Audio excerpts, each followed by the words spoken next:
എന്തിനാണ് ബ്രഹ്മം എന്ന് പറയുന്നത്? അതുപോലെ അധ്യാത്മം എന്ന് പറഞ്ഞാൽ എന്താണ്? പിന്നെന്താണ് അധിഭൂതം എന്ന് പറഞ്ഞാൽ എന്താണ്? അതിദൈവം, അതിയജ്ഞം എന്ന് പറഞ്ഞാൽ എന്താണെന്ന് ചോദിച്ചു. അപ്പൊ അതിനുള്ള മറുപടിയാണ് ഭഗവാൻ പറഞ്ഞുകൊണ്ടിരിക്കുന്നത്. അപ്പൊ അതിനാദ്യം ബ്രഹ്മം എന്താണെന്നുള്ളത് പറഞ്ഞു, അധ്യാത്മം എന്താന്ന് പറഞ്ഞു, കർമ്മം എന്താന്ന് പറഞ്ഞു അല്ലെ. ഇനി അടുത്തത് പറയാൻ പോകുന്നത് അതിഭൂതം എന്താണ്, അതിദൈവം എന്ന് പറഞ്ഞാൽ എന്താണ്, അതിയജ്ഞം എന്ന് പറഞ്ഞാൽ എന്താണ്. ഇതൊക്കെ ബ്രഹ്മത്തിന്റെ ഭാവങ്ങളാണ് എന്ന് പറഞ്ഞു അല്ലെ. അപ്പൊ അത് ഓരോന്നായിട്ട് വിശദീകരിക്കുകയാണ് ഇനി. അടുത്ത 4-ാമത്തെ ശ്ലോകം ചൊല്ലിക്കോളൂ. 4-ാമത്തെ. അധിഭൂതം ക്ഷരോ ഭാവ പുരുഷശ്ചാധിദൈവതം അധിയജ്ഞോഹമേവാത്ര ദേഹേ ദേഹപ്യതാവര.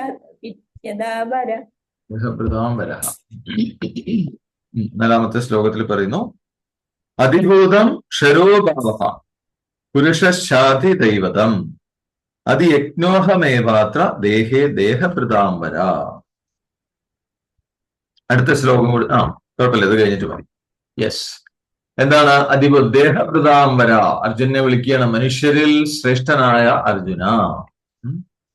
എന്താണ് ഈ അതിഭൂതം? അതിഭൂതം എന്ന് പറഞ്ഞാൽ ക്ഷരോഭാവ എന്നാണ്. ക്ഷരഭാവ, ക്ഷര എന്ന് പറഞ്ഞാൽ നശിക്കുന്നത്, ഉണ്ടായി നശിക്കുന്നത് എന്നർത്ഥം. ഉണ്ടാവാതെ നശിക്കാൻ പറ്റില്ലല്ലോ. അപ്പൊ ക്ഷരം എന്ന് പറഞ്ഞാൽ ഉണ്ടായി നശിക്കുന്നതാണ് ക്ഷരം.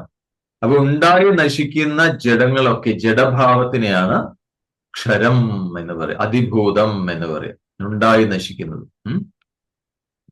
പിന്നെ അടുത്തത് എന്താണ്? പുരുഷാശ.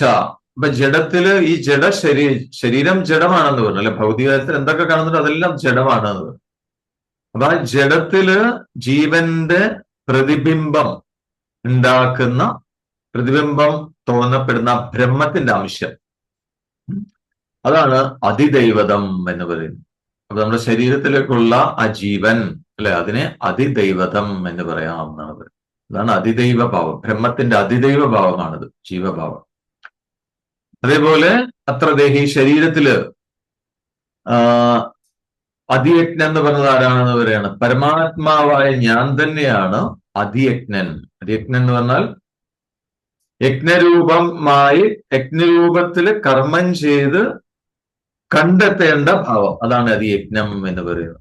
നമ്മൾ കർമ്മങ്ങളൊക്കെ യജ്ഞരൂപത്തിൽ ചെയ്യുന്ന സമയത്ത് നമ്മൾക്ക് എന്താണോ, നമ്മൾ എവിടെയാണോ എത്തിച്ചേരുന്നത്, അതിയജ്ഞ ഭാവമാണ് ബ്രഹ്മത്തിന്റെ എന്നാണ് പറയുന്നത്.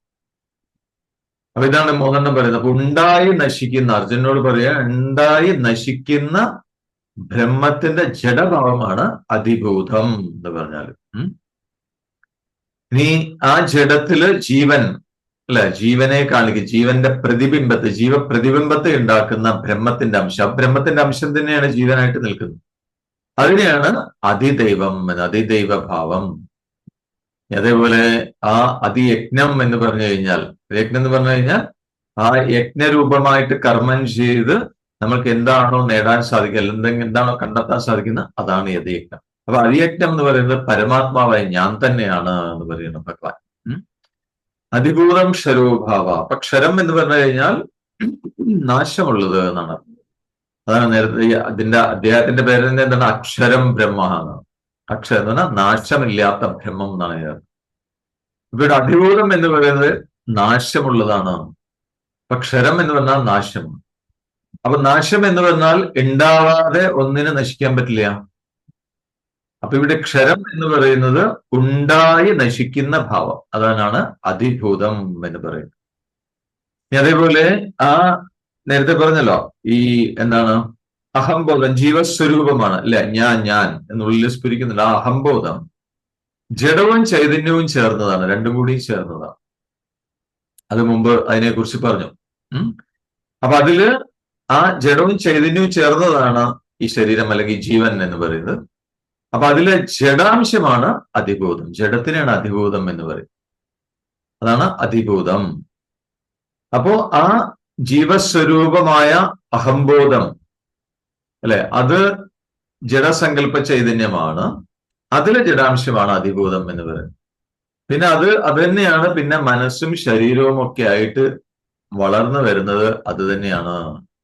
അതേപോലെ ഈ പ്രപഞ്ചത്തിലെ എല്ലാ ഘടകങ്ങളും, അത് സൗരയൂഥമാവട്ടെ, സൗരയൂഥത്തിലെ ഓരോ ശരീരങ്ങളാവട്ടെ, ഗ്രഹങ്ങൾ എന്നൊക്കെ പറയില്ല, അങ്ങനെയുള്ള ആവട്ടെ, മനുഷ്യനാവട്ടെ, പക്ഷികളാവട്ടെ, മൃഗമാവട്ടെ, വൃക്ഷങ്ങളാവട്ടെ, ചെടികളാവട്ടെ, ഒക്കെ ആയിട്ട് രൂപപ്പെടുന്നത് ഈ അധിഭൂത ഭാവമാണ്. കാരണം ഈ അധിഭൂതം എന്ന് പറയുന്നത് പഞ്ചഭൂതങ്ങൾ ചേർന്നതാണ്. അതാണ് ഈ ഭൗതിക തലത്തിൽ കാണുന്നത് മുഴുവൻ അതിഭൂത ഭാവമാണ്. ബ്രഹ്മത്തിന്റെ തന്നെ അതിഭൂത ഭാവമാണെന്ന് മാത്രമേ. അടുത്ത് പുരുഷശാദി ദൈവതം, അതിദൈവം, അതിനെ കുറിച്ചാണ് പറയുന്നത്. അതിദൈവതം എന്ന് പറയുന്ന ഭാവം എന്താണ് അതാണ് പറയുന്നത്. അപ്പോ ഓരോ ജീവിയിലും ആ ശരീരം ജഡമാണെന്ന് പറഞ്ഞു. ആ ജഡശരീരത്തിലെ ജീവന്റെ പ്രതിബിംബം, അതിനടിസ്ഥാനം എന്താണ്? ബ്രഹ്മമാണ്, ബ്രഹ്മത്തിന്റെ അംശമാണ്. അതിനെയാണ് പുരുഷൻ എന്ന് പറയുന്നത്. അപ്പൊ ഈ ജീവന്റെ പ്രതിബിംബം വരുന്നത് ആ ബ്രഹ്മാംശത്തിൽ നിന്നാണ്. അതിന് പുരുഷൻ. ആ പുരുഷനെ, ആ ബ്രഹ്മാംശത്തിനെയാണ് അതിദൈവഭാവം എന്ന് പറയുന്നത്. അതാണ് അതിദൈവം നേരത്തെ പറഞ്ഞത്. ഇനി എന്താണ് ഇപ്പോ എന്തുകൊണ്ടാണ് ഇപ്പൊ മറ്റുള്ള സൂര്യനെ, ചന്ദ്രനെ തുടങ്ങിയ പ്രപഞ്ചത്തിലെ പലതിനെയും ഈശ്വരനായിട്ട് ആരാധിക്കുന്നുണ്ട്, അല്ലെ? ആരാധിക്കാനായിട്ട് നിർദ്ദേശിക്കുന്നുണ്ട്. അതെന്താ കാരണം ചോദിച്ചാൽ ഈ അതിദൈവ ഭാവത്തെ ആശ്രയിച്ചാണ്. കാരണം അതെല്ലാറ്റിലും ഉണ്ട് ഈ അതിദൈവം എന്ന് പറയുന്നത്. അല്ലെ? ജീവന്റെ പ്രതിബിംബത്തിന് അടിസ്ഥാനമായി പ്രകാശിക്കുന്ന ബ്രഹ്മാംശം അതെല്ലാ ഘടകങ്ങളിലും ഉണ്ട്. അതുകൊണ്ടാണ് എല്ലാറ്റിനെയും ഈശ്വരനായിട്ട് ആരാധിക്കാൻ പറയുന്നത്. അതുകൊണ്ടാണ്. അപ്പൊ ഈ അതിദൈവ ഭാവത്തെ ആശ്രയിച്ച, അപ്പൊ എല്ലാ ജീവികളിലും ഈ അതിദൈവ ഭാവമുണ്ട്. പക്ഷേ മനുഷ്യന് മാത്രമാണ്, മനുഷ്യന്റെ ബുദ്ധിക്ക് മാത്രമാണ് അത് ഭാവന ചെയ്യാനായിട്ട് സാധിക്കുള്ളൂ എന്നാണ്. മനുഷ്യന് മാത്രമേ അത് സാധിക്കുള്ളൂ, മറ്റുള്ളവർക്കൊന്നും അത് ഭാവന ചെയ്യാനായിട്ട് പറ്റില്ല, മറ്റു ജീവജാലങ്ങൾക്ക്. അതാണ് അതിദൈവം. ഇനി അതിയജ്ഞം, അതിയജ്ഞോഹമേവ. ഇപ്പൊ ജീവശരീരങ്ങളില് അതിയജ്ഞ ഭാവത്തിൽ നിൽക്കുന്നത് പരമാത്മാവ് തന്നെയാണ്, സാക്ഷാൽ പരമാത്മാവ് തന്നെയാണ് എന്നുള്ളത്. അപ്പൊ ഒരു യജ്ഞം ചെയ്യുമ്പോൾ, യജ്ഞം ചെയ്യാന്ന് പറഞ്ഞാൽ കർമ്മങ്ങൾ യജ്ഞഭാവേന അനുഷ്ഠിക്കുമ്പോൾ അത് ഫലം കൊടുക്കുന്നത്, അല്ലെങ്കിൽ ആ സാഫല്യത്തിൽ എത്തിക്കുന്ന ഭാവമാണ് അതിയജ്ഞഭാവം എന്ന് പറയുന്നത്. അപ്പൊ നേരത്തെ പറഞ്ഞല്ലോ, ഏത് ഇഷ്ടദേവനെ യജിച്ചാലും പൂജിച്ചാലും ആരാധിച്ചാലും അതൊക്കെ എത്തിച്ചേരുന്നത്, അതിനെല്ലാം അത് എത്തിച്ചേരുന്നതും അതുപോലെ അതിനൊക്കെ ഫലം കൊടുക്കുന്നതും പരമാത്മാവാണ് നേരത്തെ. അപ്പൊ ഏതൊക്കെ ദേവനെ ഭജിച്ചു കഴിഞ്ഞാലും അതൊക്കെ എത്തിച്ചേരുന്നത് ഈ പരമാത്മാവിലാണ്, അതിന്റെ ഫലം കൊടുക്കുന്നതും പരമാത്മാവാണ് നേരത്തെ പറഞ്ഞു. അപ്പോ എല്ലാ യജ്ഞങ്ങൾക്കും എന്ന് പറഞ്ഞാൽ ആഗ്രഹത്തോട് ഫലം ഇച്ഛിച്ചുകൊണ്ടുള്ള എല്ലാ യജ്ഞം, സകാമ യജ്ഞം എന്നാണ് അതിന് പറയുന്നത്. ഫലത്തിന്, എന്തെങ്കിലും പ്രത്യേക റിസൾട്ടിന് വേണ്ടി, ഫലത്തിന് വേണ്ടി ചെയ്യുന്ന യജ്ഞങ്ങള്. അപ്പൊ അങ്ങനെയുള്ള യജ്ഞങ്ങൾക്കെല്ലാം ഫലം കൊടുക്കുന്നത് ആ ശരീരത്തിൽ തന്നെ നിലനിൽക്കുന്ന പരമാത്മാവാണ് എന്നാണ് പറയുന്നത്. ആ ശരീരത്തിലുള്ള പരമാത്മാവാണ് ആ യജ്ഞങ്ങൾക്കൊക്കെ ഫലം കൊടുക്കുന്നത്. ഇനി അതല്ല, ഫലത്തിനോട് ആഗ്രഹമില്ലാതെയാണ് കർമ്മം ചെയ്യുന്നെങ്കിലോ, യജ്ഞം ചെയ്യുന്നതെങ്കിലോ, കർമ്മം ചെയ്യുന്നത് ഫലത്തിനോട് ആഗ്രഹമില്ലാതെ യജ്ഞരൂപത്തിൽ അനുഷ്ഠിക്കുകയാണെങ്കിൽ എന്താ സംഭവിക്കുക? അപ്പോഴും അതിന്റെ ഫലം കൊടുക്കുന്നുണ്ട്. എന്താണ്? കർമ്മവാസനകളൊക്കെ അവസാനിക്കും. മനസ്സിലായോ? രണ്ടു തമ്മിലുള്ള വ്യത്യാസം മനസ്സിലായോ? സകാമ യജ്ഞം എന്ന് പറഞ്ഞാൽ ആഗ്രഹങ്ങൾ നിറവേറാൻ വേണ്ടി, നമ്മളുള്ളിൽ എന്തെങ്കിലും റിസൾട്ടിനെ കുറിച്ച് എന്തെങ്കിലും ചിന്തകളുണ്ടോ, ഇന്ന കാര്യത്തിന് വേണ്ടിയിട്ട് ഞാൻ ആ യജ്ഞം ചെയ്യണമെന്നുണ്ടോ, അങ്ങനെ ചെയ്യാം. അങ്ങനെ ചെയ്യുമ്പോൾ അതിന്റെ ഫലം കൊടുക്കുന്നത് ആ പരമാത്മാവാണ്, ശരീരത്തിൽ സ്ഥിതി ചെയ്യുന്ന പരമാത്മതത്വമാണ്. ഇനി കർമ്മങ്ങള് ഫലത്തിന് വേണ്ടിയല്ല, യജ്ഞരൂപത്തിലാണ് കർമ്മങ്ങൾ അനുഷ്ഠിക്കുന്നതെങ്കിൽ സംഭവിക്കുന്ന കർമ്മവാസന അവസാനിക്കും. കർമ്മവാസന എല്ലാം ഇല്ലാതെയായി ഈ ശരീരം ഉള്ള സമയത്തന്നെ, ശരീരത്തിൽ ഇരിക്കുമ്പോൾ തന്നെ പരമാത്മാവിനെ സാക്ഷാത്കരിച്ച് അനുഭവിക്കാൻ സാധിക്കും എന്നാണ് പറയുന്നത്. മനസ്സിലായോ? അപ്പൊ ഈശ്വര സാക്ഷാത്കാരം അല്ലെങ്കിൽ മോക്ഷം എന്ന് പറഞ്ഞാൽ ഈ ശരീരം നശിച്ചിട്ട് കിട്ടേണ്ട ഒരു സാധനമല്ല, ശരീരത്തിൽ ഇരുന്നു കൊണ്ട് തന്നെ കിട്ടും. എങ്ങനെ കിട്ടുക? കർമ്മങ്ങളൊക്കെ യജ്ഞരൂപത്തിൽ അനുഷ്ഠിക്കുമ്പോൾ എന്ന് പറഞ്ഞാൽ തിരിച്ചൊന്നും പ്രതീക്ഷിക്കാതെ, ഫലത്തിൽ ഇച്ഛ വെക്കാതെയാണ് നമ്മൾ കർമ്മങ്ങളെല്ലാം ചെയ്യുന്നതെങ്കിൽ അതൊക്കെ യജ്ഞമായി മാറും. മനസ്സിലാവുന്നുണ്ടോ? അപ്പൊ നമ്മളിപ്പോ എന്തൊക്കെ കർമ്മങ്ങളാണോ ചെയ്യുന്നത്, അത് കുടുംബത്തിൽ ജീവിക്കലാവട്ടെ, കുടുംബം നോക്കലാവട്ടെ, കുട്ടികളെ നോക്കലാവട്ടെ, ഭർത്താവിനെ നോക്കല്, ഭാര്യയെ നോക്കല് ഒക്കെ ആയിക്കോട്ടെ, യജ്ഞരൂപത്തിൽ അനുഷ്ഠിക്കണം എന്നാണ് പറയുന്നത്. എന്താണ് യജ്ഞരൂപത്തിൽ അനുഷ്ഠിക്കുക? തിരിച്ചൊന്നും പ്രതീക്ഷിക്കാതെ. മനസ്സിലായോ? അപ്പൊ മക്കളെ നോക്കുകയാണെങ്കിലും എങ്ങനെ വേണം? അവരിൽ നിന്ന് തിരിച്ചൊന്നും പ്രതീക്ഷിക്കണ്ട. അങ്ങോട്ട് യജ്ഞഭാവത്തിൽ മക്കളെ വളർത്തുക, മുന്നോട്ട് പോകുക. അപ്പൊ അങ്ങനെ ആ രീതിയിൽ പോകുമ്പോൾ നമ്മളുടെ ഉള്ളിലെ കർമ്മവാസനകളാണ് അവസാനിക്കുന്നത്. മനസ്സിലായോ? ഇല്ലെങ്കിൽ എന്താ സംഭവിക്കുക? നമ്മള് മക്കൾ ഇന്ന രീതിയിലാവണം, വളർന്ന് നല്ല രീതിയിലാവണം എന്നുള്ള രീതിയിൽ ആഗ്രഹം വെച്ച് നമ്മൾ ചെയ്തു കഴിഞ്ഞാൽ ആ കർമ്മത്തിൽ, ആ ഫലത്തിനോട് നമ്മൾ അറ്റാച്ച്ഡ് ആയി. അപ്പൊ എന്താ സംഭവിക്കുക? രാഗദ്വേഷങ്ങൾ ഉണ്ടാവും. രാഗദ്വേഷങ്ങൾ പുതിയ വാസനകൾ ക്രിയേറ്റ് ചെയ്യും. പുതിയ വാസനകൾ പുതിയ കർമ്മങ്ങളിലേക്ക് നയിക്കും. പുതിയ കർമ്മങ്ങൾ അടുത്ത ശരീരത്തിലേക്ക് നയിക്കും. മനസ്സിലായോ? കാരണം എല്ലാ കർമ്മങ്ങളും ഈ ശരീരം കൊണ്ട് ചെയ്തു തീർക്കാൻ പറ്റില്ല. ഈ ശരീരത്തിന് പ്രാരബ്ധ കർമ്മമുണ്ട്, അത് ചെയ്തു തീർക്കാനേ പറ്റുള്ളൂ. അപ്പൊ ഇനി വാസനകളുള്ളിൽ അവശേഷിക്കുന്നുണ്ടെങ്കിൽ ആ വാസനകൾക്ക് അനുസരിച്ച് കർമ്മം ചെയ്യാൻ പുതിയ ശരീരം സ്വീകരിക്കേണ്ടി വരും. അതാണ് പുനർജന്മം എന്ന് പറയുന്നത്. നേരെ വെച്ച് എന്ത് കർമ്മം ചെയ്യണമെങ്കിലും എന്താണെങ്കിലും അതിനോടൊന്നും തിരിച്ചൊന്നും പ്രതീക്ഷിക്കാതെയാണ് ചെയ്യുന്നതെങ്കിൽ നമ്മളുടെ ഉള്ളിലെ വാസനകൾ അവസാനിക്കും. അങ്ങനെ വാസനകൾ അവസാനിച്ച് ആ ഈശ്വര സാക്ഷാത്കാരത്തിലേക്ക് നമ്മളെ കൊണ്ടുചെന്ന് എത്തിക്കും. അത് പരമാത്മാവാണ് ചെയ്യുന്നത് എന്നാണ് പറയുന്നത്.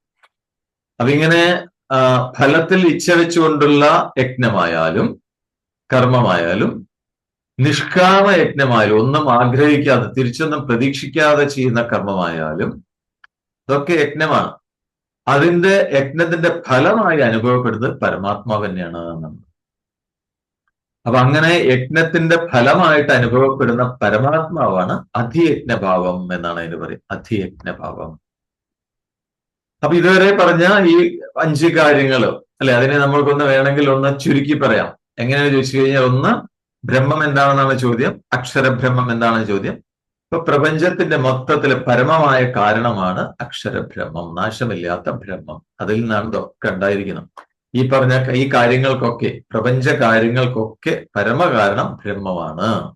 ഇനി അടുത്തത് എന്താണ്? അതില് ആ ബ്രഹ്മത്തില് സ്വയമേവ സ്വഭാവേന എന്ന് പറഞ്ഞു അല്ലെ, സ്വയമേവ രൂപം കൊള്ളുന്ന ജീവചൈതന്യത്തിനെ അധ്യാത്മം എന്ന് പറയും. ആ ജീവചൈതന്യമാണ് അധ്യാത്മം. പിന്നെയോ, ഇനി ഈ പ്രപഞ്ചഘടകങ്ങളെ മുഴുവൻ ഉണ്ടാക്കാനായിട്ട് അല്ലെ, അതിനെയൊക്കെ രൂപപ്പെടുത്താനായിട്ട് ബ്രഹ്മത്തിൽ ഉണ്ടാകുന്ന ശക്തിസ്പന്ദനം, അതാണ് കർമ്മം എന്ന് നേരത്തെ പറഞ്ഞു. പിന്നെയോ, ഈ ജീവ ചൈതന്യത്തിന് ഒരു ആശ്രയം വേണം, എന്നാലും അതിനെ പ്രവർത്തിക്കാൻ പറ്റുള്ളൂ. അങ്ങനെ ജീവചൈതന്യ ആശ്രമായ ജഡം, അതായത് ഈ ശരീരം, ആ ജഡത്തിനെയാണ് അധിഭൂതം എന്ന് പറയുന്നത്. ഇപ്പൊ ഭൗതിക പദാർത്ഥങ്ങളൊക്കെ അധിഭൂതമാണ്. ഇനി ആ ജഡത്തില് പ്രതിബിംബമായ ജീവചൈതന്യത്തെ ഉണ്ടാക്കുന്ന ബ്രഹ്മാംശം ആണ് അധിദൈവം എന്ന് പറയുന്നത്. ബ്രഹ്മത്തിന്റെ അംശത്തെ അധിദൈവം. ഇനി എല്ലാ യജ്ഞങ്ങളുടെയും ഫലം കൊടുക്കുന്നത് ശരീരത്തിൽ സ്ഥിതി ചെയ്യുന്ന പരമാത്മതത്വമാണ്. അതാണ് അധിയജ്ഞം. അപ്പൊ ഈ പറഞ്ഞ 6 കാര്യങ്ങളും അവിടെ എക്സ്പ്ലെയിൻ ചെയ്തു. അപ്പൊ എല്ലാ ഭാവങ്ങളും, ഈ പറഞ്ഞ വ്യത്യസ്തങ്ങളായ ഭാവങ്ങളും മുഴുവൻ ഒരേ ബ്രഹ്മത്തിലുള്ളതാണ്. അപ്പൊ ഒരേ ബ്രഹ്മത്തില് ഉണ്ടാകുന്ന വ്യത്യസ്ത ഭാവങ്ങളാണ് ഈ പറഞ്ഞത് മുഴുവൻ. അപ്പൊ നേരത്തെ പറഞ്ഞു, ഈ ഭാവങ്ങളോടൊപ്പം ബ്രഹ്മത്തെ അറിയുന്ന ആളാണ് പൂർണ്ണമായ ജ്ഞാനം, ജ്ഞാനി എന്ന് പറയും. അപ്പൊ സമ്പൂർണമായ ജ്ഞാനം എന്ന് പറഞ്ഞാൽ ബ്രഹ്മത്തിനെ അറിയുന്നു, അതോടൊപ്പം ഈ പറഞ്ഞ എല്ലാം എന്ന് പറഞ്ഞാൽ ചുരുക്കത്തിൽ എന്താണ്? ഇവിടെ എന്തെല്ലാം ഉണ്ടോ അത് മുഴുവൻ ബ്രഹ്മമായിട്ട് കാണാം, ബ്രഹ്മമായിട്ട് അറിയും. അതാണ് സമ്പൂർണമായ ജ്ഞാനം എന്ന് പറഞ്ഞാൽ, അതാണ് എന്നാണ് പറയുന്നത്. അപ്പോ നേരത്തെ പറഞ്ഞ ആ ഭാവങ്ങളോടൊപ്പം തന്നെ ബ്രഹ്മത്തെ അറിയുന്ന ആൾക്ക് എന്താണ് ഗുണം ചോദിച്ചു കഴിഞ്ഞാൽ, അങ്ങനെ ബ്രഹ്മത്തെ സമ്പൂർണമായിട്ട് അറിഞ്ഞ ആള്, സമ്പൂർണമായിട്ട് ബ്രഹ്മജ്ഞാനം നേടിയ ആള്, ഇവിടെ നിന്ന് ശരീരം വിട്ടു പോകുമ്പോഴും ആ ജ്ഞാനം നഷ്ടപ്പെടില്ല എന്ന് നേരത്തെ പറഞ്ഞു അല്ലെ. ആ ജ്ഞാനം ഒരിക്കലും നഷ്ടപ്പെടില്ല എന്ന് പറഞ്ഞു. അപ്പൊ എന്തുകൊണ്ടാണ് അങ്ങനെ പറഞ്ഞത്? ശരീരം ഉപേക്ഷിച്ചു പോകുമ്പോഴും ആ ജ്ഞാനം നഷ്ടപ്പെടില്ല എന്ന് പറയാനുള്ള കാരണം എന്താണ് എന്ന ചോദ്യത്തിനാണ് ഇനി അടുത്ത ഉത്തരം പറയാനായിട്ട് പോകുന്നത്. അത് അർജുനൻ നേരത്തെ ചോദിച്ചതാണ് അല്ലെ, പ്രയാണകാലേ എന്ന് പറഞ്ഞു, പോകുന്ന സമയത്ത് അവർക്ക് എന്താ സംഭവിക്കാന്ന് ചോദിച്ചു. അതിന് മറുപടി ഇനി പറയാൻ പോകുന്നു. 5ാമത്തെ ശ്ലോകം ചൊല്ലിക്കും.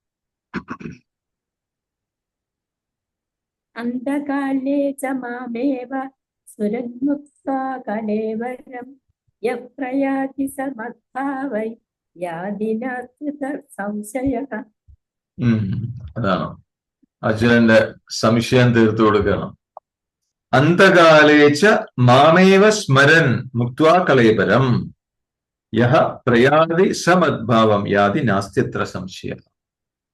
അതാണ് യഹ, ആരാണോ അന്തകാലേച്ച, അന്തകാലം എന്ന് പറഞ്ഞാൽ മരിക്കുന്ന സമയത്ത്, അവസാന കാലഘട്ടത്തിൽ മരിക്കുന്ന സമയത്ത്, കളേബരം മുക്ത്വം എന്ന് പറഞ്ഞാൽ ഈ ദേഹം വിട്ട്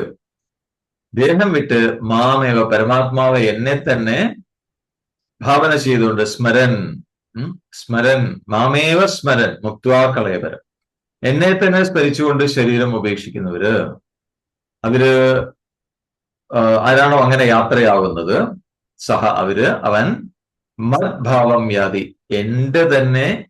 എന്നിലേക്ക് വരുന്നു, എന്റെ അനുഭവസ്ഥിതിയിലേക്ക് കൈവരിക്കുന്നു, എന്റെ അനുഭവം അവർക്കുണ്ടാവുന്നു. അത്ര സംശയം എന്നാസ്തി, ഇക്കാര്യത്തിൽ ഒരു സംശയം വേണ്ടതാന്ന് ഭഗവാൻ പറയാം. സംശയം എന്നാസ്തി, ഒരു സംശയം വേണ്ട എന്ന് പറഞ്ഞാൽ ഇത്രയേ ഉള്ളൂ. മരിക്കുന്ന സമയത്ത് ശരീരത്തിൽ നിന്ന് ശരീരം വിടുമ്പോ പരമാത്മാവായി എന്നെ തന്നെ ഭാവന ചെയ്തുകൊണ്ട് ആരാണോ ശരീരം വിട്ട് യാത്രയാകുന്നത്, അവൻ എന്റെ അനുഭവസ്ഥിതി കൈവരിക്കുന്നു, അവർക്ക് ബ്രഹ്മാനുഭവം ഉണ്ടാകുന്നു എന്നാണ്. ഇക്കാര്യത്തിൽ യാതൊരു സംശയവും വേണ്ട എന്നാണ് പറയുന്നത്. കേട്ടോ എല്ലാവരും? അപ്പൊ മരിക്കുമ്പോ വേറെ മക്കളെ കുറിച്ചോ ഭാര്യയെ കുറിച്ചോ ഭർത്താവിനെ കുറിച്ചോ ഒന്നും ആലോചിക്കരുത്. അതൊക്കെ ആലോചിച്ചു കഴിഞ്ഞാൽ ഇവിടെ കുടുങ്ങും പിന്നെ, അല്ലേ?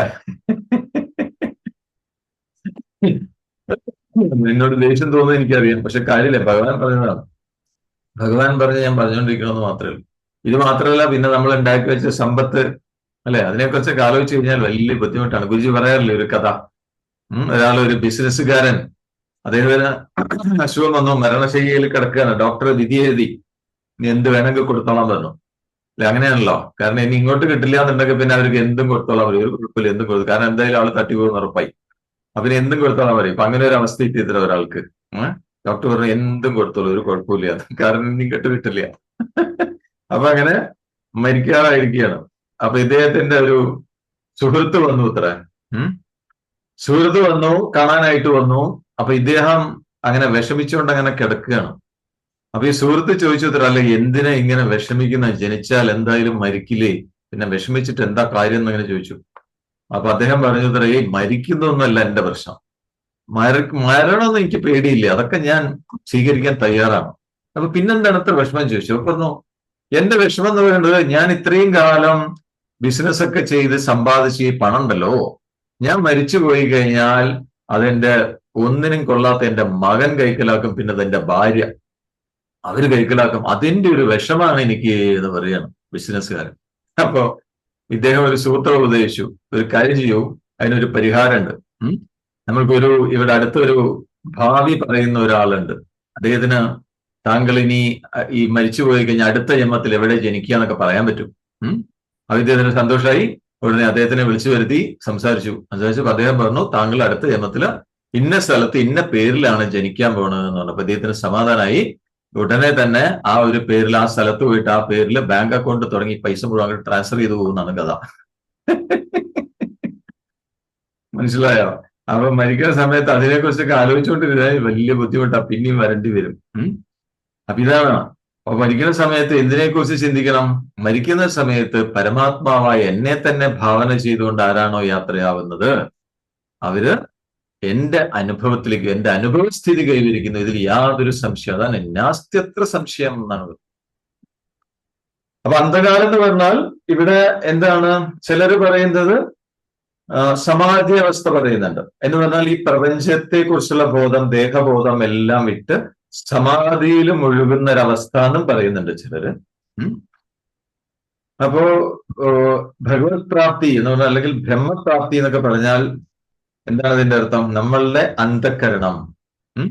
അന്ധകരണം ഈശ്വരന്റെ രൂപത്തിലാവും, ഈശ്വരന്റെ രൂപം കൈക്കൊള്ളുക എന്നാണ് ഇതിന്റെ അർത്ഥം, ബ്രഹ്മരൂപം കൈക്കൊള്ളുക. അപ്പൊ അന്ധകരണത്തിന് മരിക്കുന്ന സമയത്ത് മാത്രമേ അങ്ങനെ പറ്റൂന്നില്ല, ജീവിച്ചിരിക്കുമ്പോഴും അങ്ങനെ ആവാം. ജീവനോട് ഇരിക്കുമ്പോൾ, ഈ ശരീരത്തിൽ ഇരിക്കുമ്പോൾ തന്നെ നമ്മളുടെ മനസ്സിൽ എപ്പോഴും ഭഗവന്റെ രൂപമാണെങ്കിൽ, അതാണ് നിറഞ്ഞിരിക്കുന്നതെങ്കിൽ, അത് തന്നെയാണ് ഭഗവത് രൂപം അല്ലെങ്കിൽ ബ്രഹ്മരൂപം കൈക്കൊള്ളുക എന്ന് പറഞ്ഞു കഴിഞ്ഞാൽ.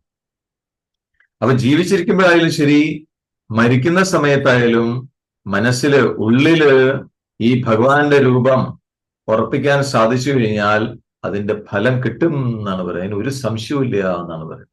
മനസ്സിലായോ? അപ്പൊ മരിക്കുന്ന സമയത്തെ അത് സാധിക്കുള്ളൂ എന്ന് വെച്ച് ഫലം കിട്ടാതെ പോവില്ല എന്നാണ് പറയുന്നത്.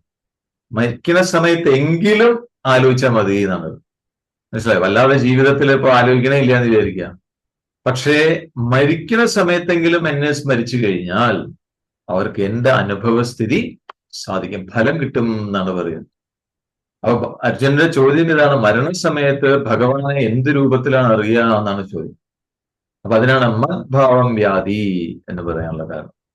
പിന്നെ എന്നെ തന്നെ സ്മരിച്ചുകൊണ്ട് ശരീരം ഉപേക്ഷിച്ചാൽ എന്റെ സ്വരൂപത്തിലേക്ക് വരും. എന്റെ സ്വരൂപസ്ഥിതി ആ യോഗിക്ക് നേടാൻ സാധിക്കും എന്നാണ് പറയുന്നത്. ഞാൻ എങ്ങനെയാണോ അതേ അവസ്ഥയാണ് ആ മരിക്കുന്ന ആൾക്കും വരിക. എന്ന് പറഞ്ഞാൽ അയാൾ എന്നിൽ ചേർന്ന് ഞാനായി ചേരും, ഞാനായി തീരും എന്നാണ് പറയുന്നത്. അദ്ദേഹം ഭഗവാനായി തീരും എന്നാണ് പറയുന്നത്. അങ്ങനെയുള്ളവർ, അങ്ങനെ മരിക്കുന്നവർ. അപ്പോ അവസാന കാലത്ത് മരണസമയത്ത് ഭഗവാനെ എങ്ങനെയാണ് നേടാം, ഭഗവത് പ്രാപ്തി എങ്ങനെയാണ് സംഭവിക്കുക എന്ന ചോദ്യത്തിന് ഇപ്പൊ മറുപടി പറഞ്ഞു. പക്ഷെ ഭഗവാൻ ഈ ഒരു മറുപടി ഇതൊന്ന് ചുരുക്കി പറഞ്ഞാണ് ഈ മറുപടി. അവസാന കാലത്ത് എന്നെ സ്മരിച്ചുകൊണ്ട് ശരീരം ഉപേക്ഷിക്കുകയാണെങ്കിൽ എന്റെ സ്വരൂപം തന്നെ കൈവരിക്കാൻ സാധിക്കും, ഞാനായി തീരും എന്ന് പറഞ്ഞു. പക്ഷെ ആ മറുപടി കൊണ്ട് ഭഗവാൻ ഒരു തൃപ്തി അതിൽ തോന്നുന്നു. അതുകൊണ്ട് അതിനെ ഒന്നും കൂടി എക്സ്പ്ലെയിൻ ചെയ്യുന്നുണ്ട്. അടുത്ത ശ്ലോകത്തില് ഒന്നും കൂടി എക്സ്പ്ലെയിൻ ചെയ്യുന്നുണ്ട് ഭഗവാൻ. 6ാമത്തെ ശ്ലോകം ചൊല്ലിക്കോളൂ. ഭഗവാന്റെ ആ ഒരു എക്സ്പ്ലനേഷൻ കൂടി കേൾക്കാം നമുക്ക്.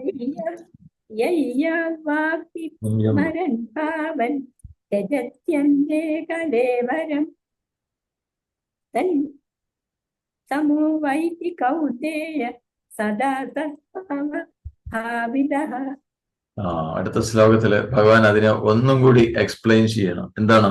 യം യം വാപി സ്മരൻ ഭാവം ത്യജത്യന്തേ കളേവരം തം തമേ വൈദി കൗന്ദേയ സദാ തദ്ഭാവ ഭാവിതഃ.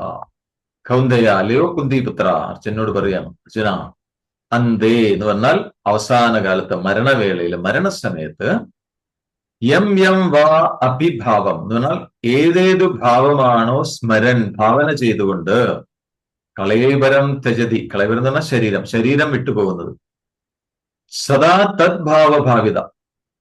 അപ്പൊ ജീവിതത്തില് അധിക സമയവും അത് തന്നെ ഭാവന ചെയ്ത് കഴിഞ്ഞിരുന്ന അയാള് തം തം ഏവ, അതത് ഭാവത്തെ തന്നെ ഏതി പ്രാപിക്കാൻ ഇടവരുന്നു എന്നാണ്. ഇവിടെ 2 നിയമങ്ങൾ പറയുന്നുണ്ട്. എന്തായാലും അർജുനോട് പറയുകയാണ്, മരണസമയത്ത് ഏതേത് ഭാവമാണോ ഭാവന ചെയ്തുകൊണ്ട് ദേഹം വിട്ടുപോകുന്നത്, ജീവിതത്തിൽ അധിക സമയവും അത് തന്നെ ഭാവന ചെയ്ത് കഴിഞ്ഞിരുന്ന അയാള് അതത് ഭാവത്തെ തന്നെ പ്രാപിക്കാൻ ഇടവരുന്നു. അപ്പൊ ഇവിടെ എന്താണ് പറഞ്ഞു വരുന്നത്? ജീവിതത്തിൽ അവസാന കാലത്ത് എന്താണോ സങ്കല്പത്തിൽ വരേണ്ടത് അത് ജീവിതത്തിൽ മുഴുവൻ പ്രാക്ടീസ് ചെയ്തിട്ടുണ്ടാവണം, അല്ലെങ്കിൽ വരില്ല. മനസ്സിലായോ? മരിക്കുന്ന സമയത്ത് ഞാൻ ഭഗവാനെ വിചാരിച്ചോളാം എന്ന് പറഞ്ഞാൽ ആ വിചാരം വരില്ല. കാരണം എന്താണെന്നറിയുമോ? ജീവിതത്തിൽ എന്താണോ നമ്മൾ കൂടുതലായിട്ട് വിചാരം ചെയ്തുകൊണ്ടിരുന്നത് ആ സംസ്കാരം ഉള്ളിൽ ഉറക്കി മരിക്കുന്ന സമയത്ത് അത് മാത്രം ഓർമ്മ വരില്ല. പിടികിട്ടിയോ? അപ്പൊ മരിക്കുന്ന സമയത്ത് ഞാൻ ഭഗവാനെ വിളിച്ചോളാം എന്ന് പറഞ്ഞാൽ ഒരിക്കലും നടക്കാൻ പോണില്ല. അതാണ് ഇവിടുത്തെ തം തമേ വൈദി. അപ്പോ മരണസമയത്ത് ജീവൻ എന്തിനെയാണോ സങ്കല്പിക്കുന്നത്, ഭാവന ചെയ്യുന്നത്, മരണത്തിന് ശേഷം അതിനെ പ്രാപിക്കും എന്നാണ് നിയമം. അല്ലെ? ഭാഗവതത്തിലൊക്കെ കുറെ കഥകളൊക്കെ പറയുന്നുണ്ട്. ജഡഭരതന്റെ കഥകളൊക്കെ പറയുന്നുണ്ട്. അദ്ദേഹം എന്താണ്, മാൻകുട്ടിയെ സ്മരിച്ചുകൊണ്ട് മരിച്ച ഒരു യോഗി, അദ്ദേഹം അടുത്ത ജന്മത്തിൽ മാനായിട്ട് ജനിച്ചു എന്നൊക്കെ കഥയൊക്കെ പറയുന്നുണ്ട് അതിനകത്ത്. അപ്പൊ മരിക്കുന്ന സമയത്ത് ജീവൻ എന്താണോ ഭാവന ചെയ്യുന്നത്, മരണത്തിന് ശേഷം അതിനെയാണ് പ്രാപിക്കുക എന്നാണ് പറയുന്നത്. വളരെ വളരെ പ്രധാനമാണ്. മനസ്സിലായോ? വളരെ വളരെ പ്രധാനമാണ്. കാരണം ഇപ്പൊ ജീവിതത്തിൽ നമ്മൾ ഭൗതിക തലത്തിൽ മുഴുകി കഴിയുകയാണെങ്കിൽ, ഭൗതിക തലത്തിലുള്ള സുഖസൗകര്യങ്ങളിൽ മുഴുകി കഴിയുകയാണെങ്കിൽ അവസാന കാലത്ത് അതിനെക്കുറിച്ചാണ് ഓർമ്മ വരിക. അല്ലെ? ശരിയല്ല? ഇപ്പൊ തമാശക്ക് സാധാരണ പറയാറുണ്ട്, എന്താണ്, ഇപ്പോ ചിക്കൻ, പല പേരുകളുള്ള ചിക്കൻ കഴിച്ചിട്ടില്ല. Chilli chicken, fried chicken, grilled chicken, കുറെ സംഗതികളുണ്ടല്ലോ. ഇതൊക്കെ കഴിച്ച് ശീലമുള്ള ആർക്ക് ഒരു പക്ഷേ ആയിക്കൊള്ളുന്നില്ല, ചിലപ്പോ ഒരു പക്ഷേ വയസ്സായി മരിക്കാൻ കിടക്കുമ്പോ ഇതായിരിക്കും ഓർമ്മ വരും. ഒരു കഷ്ണം കിട്ടിയ തിരക്കില്ല എന്ന് തോന്നും. അല്ലെ? അപ്പൊ ഡോക്ടർ സമയം പറഞ്ഞു, മരിക്കാറായി, ഇനിക്ക നാമൊക്കെ ചൊല്ലിക്കോളൂ, അപ്പൊ ആൾക്ക് ബോധമുണ്ട്, വർത്താനൊക്കെ പറയുന്നുണ്ട്. അപ്പോഴാണ് ആൾക്കൊരാഗ്രഹം, എനിക്ക് ഒരു കഷ്ണം ചില്ലി ചിക്കൻ കിട്ടിയ തരക്കില്ല. അപ്പൊ അവസാനത്തെ ആഗ്രഹമല്ലേ, സാധിക്കണമല്ലോ. അപ്പൊ എന്തായാലും പേരക്കുട്ടി ഓടിപ്പോയി ഒരു കോഴിയൊക്കെ പിടിച്ചു കൊണ്ടുവന്ന് കൊന്ന് ചില്ലി ചിക്കനൊക്കെ ഉണ്ടാക്കി. ഉണ്ടാക്കി കഴിക്കാനായിട്ട് കൊണ്ടുവരുമ്പോഴേക്കും ആള് പോയി. അപ്പൊ എന്ത് സംഭവിക്കുക?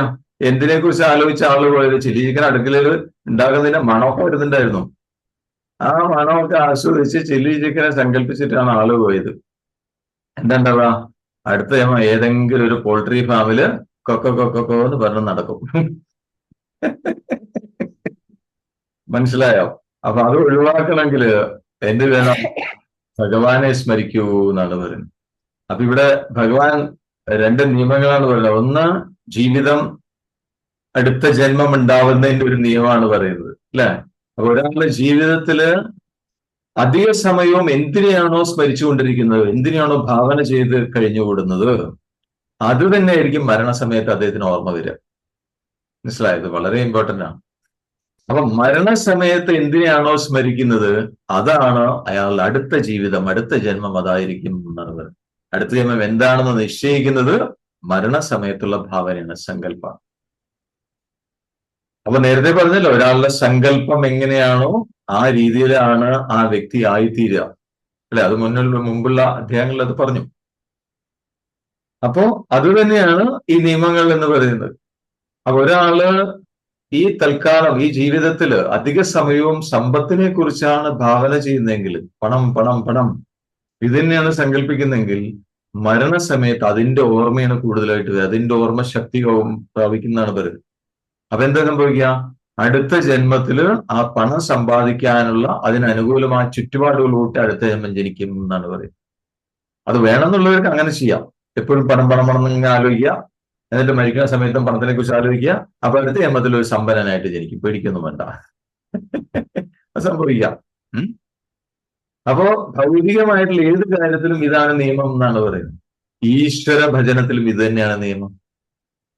ഏതെങ്കിലും ഒരു ഇഷ്ടദേവതയാണ് നമ്മൾ ജീവിതത്തിൽ അധികം ഭാവന ചെയ്യുക. ഉദാഹരണം കൃഷ്ണനെ, കൃഷ്ണ നാരായണ നാരായണ ഇതാണ് ജപിച്ചുകൊണ്ടിരിക്കുന്നതെങ്കിൽ മരിക്കുന്ന സമയത്ത് ആ കൃഷ്ണനായിരിക്കും മനസ്സിൽ കയറി വരിക.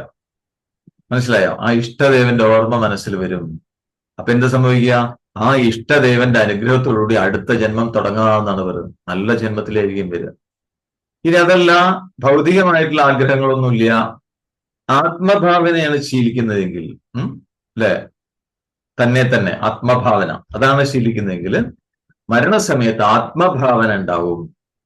അപ്പൊ മരണത്തിന് ശേഷം ആത്മപ്രാപ്തിയും ഉണ്ടാവും എന്നാണ് പറയുന്നത്. അപ്പൊ എന്തിനെ ഓർമ്മിച്ചുകൊണ്ടാണോ മരിക്കണം എന്ന് നമ്മൾ ആഗ്രഹിക്കുന്നത്, ജീവിതത്തിൽ അതിനെ തന്നെ കൂടുതൽ സമയം അഭ്യസിക്കണം എന്നാണ് പറയുന്നത്. മനസ്സിലാവുന്നുണ്ടോ? അപ്പൊ മരണസമയത്ത് കൃഷ്ണനെ ധ്യാനിക്കണമെങ്കിൽ ഇപ്പൊ തന്നെ തുടങ്ങിക്കുള്ള കൃഷ്ണനെ ധ്യാനിക്കാൻ, അല്ലെ? കാണുന്നതൊക്കെ കൃഷ്ണ രൂപമായിട്ട് കാണാം. യാതൊന്നു കാൺപതു നാരായണ പ്രതിമ, യാതൊന്നു കേൾപ്പതു നാരായണ ശ്രുതികൾ, യാതൊന്നു ചെയ്തു നാരായണ അർച്ചനകൾ, യാതൊന്നു ഇതൊക്കെ ഹരിനാരായണായ നമ. ആ ഭാവത്തിൽ ജീവിച്ചു കഴിഞ്ഞാൽ മരിക്കുന്ന സമയത്ത് നാരായണനായിരിക്കും മുന്നിൽ ഉണ്ടാവുക. മനസ്സിലായോ?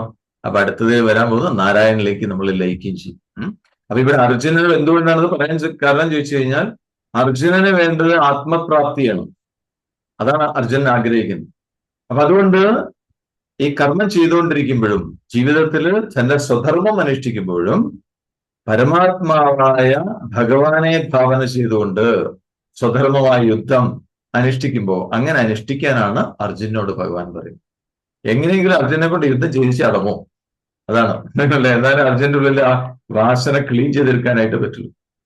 അപ്പൊ അതുകൊണ്ട് അർജുനന് വേണ്ടത് ആത്മപ്രാപ്തിയാണ്. അതുകൊണ്ട് പറഞ്ഞു, ജീവിതത്തിൽ എപ്പോഴും കർമ്മം ചെയ്യുമ്പോഴും ആ പരമാത്മാവായ ഭഗവാനെ ഭാവന ചെയ്തുകൊണ്ട് സ്വധർമ്മമായ യുദ്ധം ചെയ്യൂ, അതിൽ ഉപേക്ഷ വരുത്തരുത് എന്നാണ് അർജുനോട് ഭഗവാൻ ആവശ്യപ്പെടുന്നത്.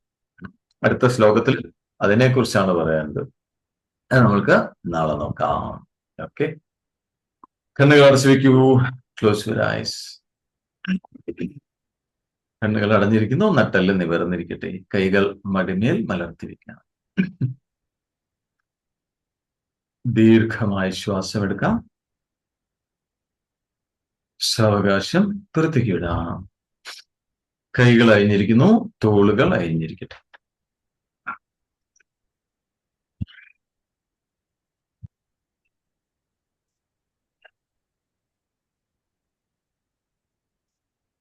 മുഴുവൻ ശ്രദ്ധയും തന്നിൽ തന്നെ.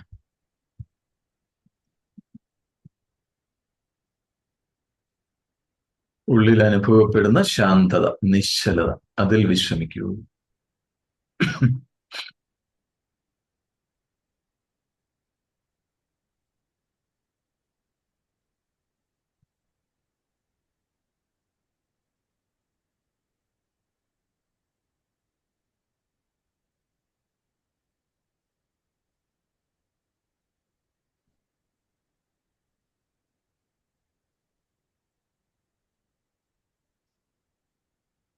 ഓം സം സമിദ്ധ്യുവസീ വൃഷന്നഗ്നേ വിശ്വാനര്യ ഇളസ്പദേ സമിധ്യസേ സനോ വസൂന്യാഭരാ സംഘച്ഛധ്വം സംവദധ്വം സംവൗമനാംസി ജാനതാ ദേവാഭാഗം യഥാ പൂർവേ സഞ്ജാനാനാ ഉപാസത്തെ സമാനോ മന്ത്രഃ സമിതിഃ സമാനീ സമാനം മനഃസഹ ചിത്തമേഷ സമാനം മന്ത്രമഭിമന്ത്ര ഏവ സമാനേന വോഹവിഷാ ജുഹോമി സമാനീവ ആഹൂതിഃ സമാനാ ഹൃദയാനിവഹ സമാനമസ്തു വോ മനോ യഥാ വസ്തു സഹാസതി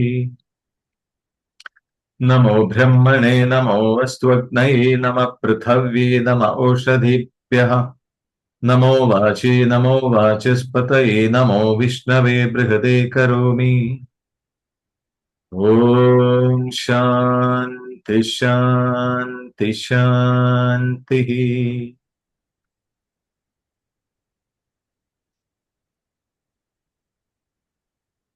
ദീർഘമായ ശ്വാസമെടുക്കാം. സാവകാശം പുറത്തേക്കിടാം.